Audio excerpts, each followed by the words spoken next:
Assalamualaikum dan selamat sejahtera. Hari ini kita akan bincang tentang satu tajuk dalam bab 2 elektrik, iaitu 2.4 daya gerak elektrik dan rintangan dalam. Saya rasa semua orang biasa melihat bateri, sama ada di makmal fizik atau di rumah kita ada penggunaan bateri. Contohnya, sekiranya kita ingin membeli bateri, biasanya kita akan lihat kepada label pada bateri tersebut, sama ada 1.5 volt, 3 volt, 4.5 volt ataupun 9 volt. Apakah yang dimaksudkan dengan label tersebut? Biasanya kita akan katakan bahawa itulah jumlah maksimum voltan yang boleh dibekalkan oleh bateri tersebut. Semakin besar label, semakin banyak ataupun semakin besar jumlah voltan atau tenaga elektrik yang boleh dibekalkan oleh bateri tersebut.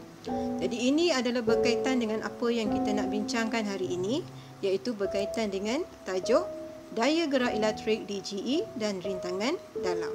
Sebelum itu kita akan lihat definisi untuk daya gerak elektrik atau DGE. Daya gerak elektrik kita gunakan simbol E besar, ialah jumlah kerja yang dilakukan oleh satu sumber untuk menggerakkan 1 kulum cas dalam liter yang lengkap, iaitu merujuk kepada jumlah voltan yang dibekalkan untuk menggerakkan cas dalam liter yang lengkap. Simbol yang kita gunakan ialah E dan unitnya ialah volt. Saya harap kamu masih ingat lagi, dalam tajuk 2.2 kita ada membincangkan tentang apakah yang dimaksudkan dengan voltan atau beza keupayaan.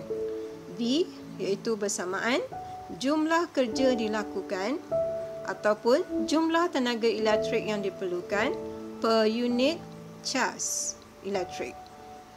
Jadi daripada formula yang sama, volt adalah bersamaan dengan unit joule per coulomb ataupun joule coulomb negatif 1. Apakah yang dimaksudkan dengan sumber DGE? Sumber DGE ialah bateri ataupun sel kering ataupun sumber tenaga elektrik yang lain.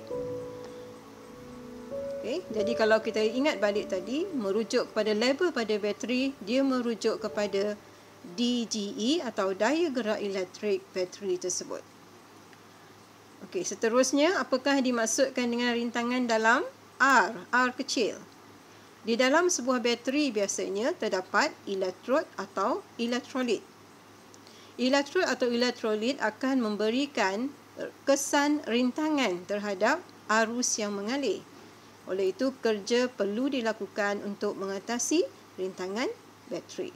Rintangan disebabkan oleh elektrod dan elektrolit ini kita namakan sebagai rintangan dalam bateri tersebut. Seterusnya kita ingin melihat perbezaan di antara daya gerak elektrik E dan voltan V. Kalau diperhatikan, unitnya sama. Unit untuk daya gerak elektrik ialah volt, unit untuk voltan juga ialah volt. Jadi, apakah perbezaan? Cuba lihat liter di sini. Kita ada liter yang terdiri daripada sumber tenaga elektrik digunakan ialah satu bateri atau sel kering. Kita ada satu perintang luar berlabel R. Kita ada Swiss dan juga voltmeter yang disambungkan merentasi bateri tersebut. Keadaan awal, jika Swiss dibuka, seperti ini Swiss dibuka, ataupun kita namakan sebagai liter terbuka. Untuk liter terbuka, liter tersebut sebenarnya sudah terputus, ataupun kamu boleh nampak di sini, liter telah terputus di sini Jadi arus tidak akan mengalir atau arus bersamaan dengan 0 ampere. Apabila tiada arus mengalir, adakah voltmeter ini dapat memberikan bacaan? Apakah fungsi voltmeter? Voltmeter digunakan untuk mengukur beza keupayaan di antara dua titik dalam sebuah liter. Di sini voltmeter disambungkan merentasi terminal positif dan negatif sebuah bateri. Liter luar sudah terputus, tiada arus mengalir. Tetapi voltmeter di sini dapat mengukur beza keupayaan merentasi bateri tersebut.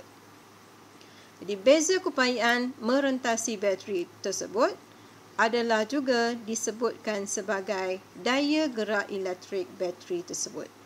Jadi untuk kes di mana suis terbuka, tiada arus mengalir, maka bacaan voltmeter adalah jumlah voltan maksimum yang dibekalkan oleh bateri. Ataupun kita boleh tuliskan V bersamaan dengan DGE E.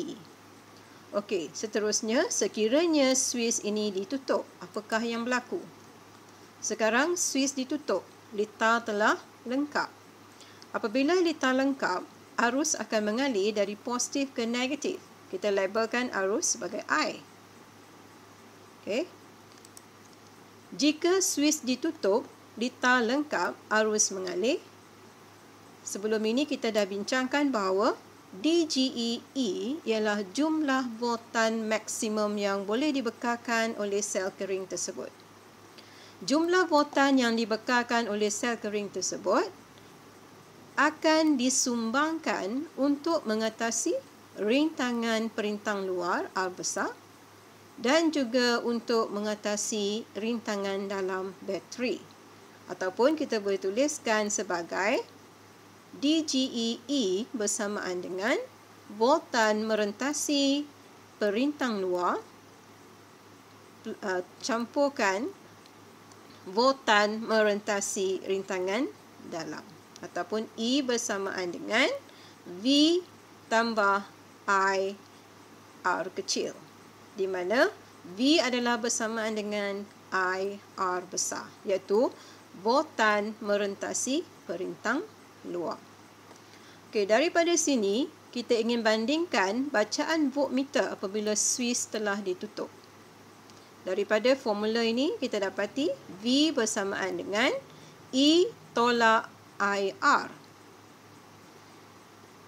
Hasil darab I dengan R kecil adalah sebenarnya kehilangan voltan untuk mengatasi rintangan dalam. Apabila kita gunakan bateri pada satu jangka masa, jika disentuh pada bateri tersebut, dapat dirasakan sedikit tenaga haba dibebaskan. Sebenarnya tenaga haba yang dibazirkan itu ialah merupakan kehilangan voltan untuk mengatasi rintangan dalam.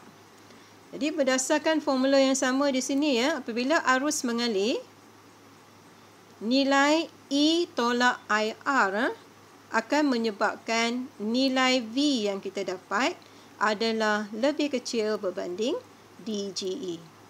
Okey, kesimpulannya, nilai DGE kita perolehi apabila litar terbuka, iaitu bacaan voltmeter adalah maksimum bersamaan dengan DGE. Apabila arus mengalir, bacaan voltmeter akan berkurang disebabkan oleh kehilangan voltan untuk mengatasi rintangan dalam. Okey, cuba perhatikan. Kita telah menghasilkan hubungan di antara beberapa simbol yang kita telah lihat sebelum ini, iaitu E, V, I, R. Okey, cuba lihat diagram ini ataupun litar ini. Ini adalah sebuah bateri dengan rintangan dalam R kecil dan kita ada perintang luar R besar. Daripada sini, rintangan dalam R, rintangan berkesan untuk litar ini ialah rintangan dalam tambah rintangan luar, iaitu rintangan berkesan. Ada dua sahaja yang disambungkan seperti sesiri di sini. Jadi E adalah bersama dengan IRT. Dari mana datangnya formula ini ialah V bersamaan IR. Jika E ialah jumlah voltan, maka I ialah jumlah arus dan RT ialah jumlah rintangan ataupun rintangan berkesan bagi litar ini. Dan akhirnya kita perolehi formula E bersamaan dengan IR kecil tambahkan dengan IR besar. Okey. Contohnya daripada formula ini kita boleh melakukan pengiraan jika diberikan R kecil bersamaan 0.5 ohm, R besar ialah 5 ohm. Kita boleh kirakan arus yang mengalir dalam litar tersebut. Jadi rintangan berkesan ialah 5 tambahkan 0.5, 5.5 ohm. Jadi arus bersamaan dengan DGE E bahagikan dengan hasil tambah rintangan dalam dan rintangan luar, iaitu 6 bahagi 5.5. Jadi kita dapat 1.09 ampere. Jadi kita kena biasakan dengan penggunaan formula. Jadi cubalah ingat formula yang asasnya kita hanyalah ada formula ini, iaitu E bersamaan dengan V tambah I R kecil, dan V tersebut ialah I R besar. Dan daripada formula yang sama, kita boleh susun semula untuk melakukan pengiraan, contohnya pengiraan jumlah arus. Contoh penyelesaian masalah, kita ada satu soalan di sini. Raja menunjukkan 1 liter yang menggunakan sel kering 10 volt, rintangan dalam 0.5 ohm. Hitungkan arus elektrik yang mengalir dalam liter. Okey, jadi gunakan formula yang kita dah tuliskan sebelum ini. E bersamaan dengan I, bracket R kecil tambah R besar. Jadi kita gantikan DGE-nya, iaitu E ialah 10 volt. I kita nak cari rintangan dalam 0.5, rintangan luar 2. Jadi kita dapat jumlah rintangan 2.5. Selesaikan, kita dapat arus ialah 4 ampere. Jadi ini salah satu contoh penggunaan formula. Okey, untuk lebih memahami bahagian ini, sila buat soal latihan ini dalam masa 3 minit.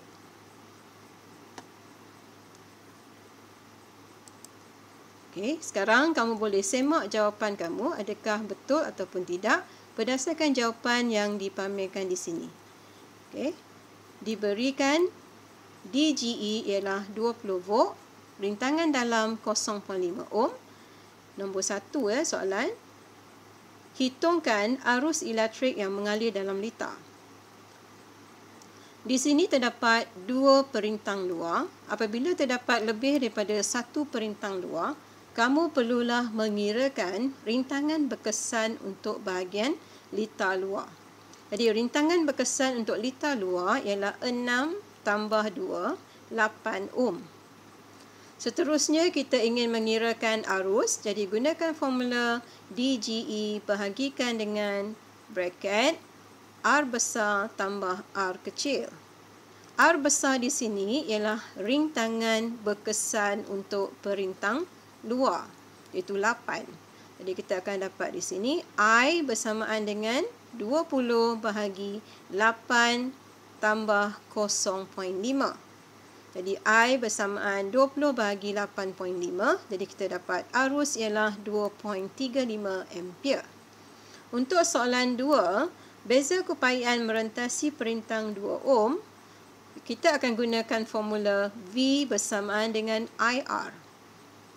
Kita sudah mengirakan jumlah arus ialah 2.35. Cuba lihat sekali lagi, 6 ohm dan 2 ohm disambung secara sesiri. Jadi kita gunakan formula ini dengan menggantikan arus 2.35 darab dengan nilai perintang tersebut, 2 ohm. Jadi kita dapat jawapannya ialah 4.7 volt. Untuk nombor 3 dengan cara yang sama, kirakan beza keupayaan merentasi perintang 6 ohm.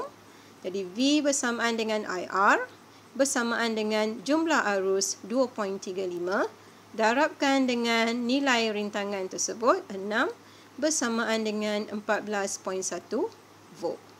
Okey, so ini adalah contoh-contoh pengiraan menggunakan konsep DGE dan juga rintangan dalam. Saya harap kamu akan biasa menggunakan formula-formula yang dinyatakan. Lakukan lebih banyak latihan berkaitan dengan tajuk ini. Sekian, sampai di sini, jumpa lagi.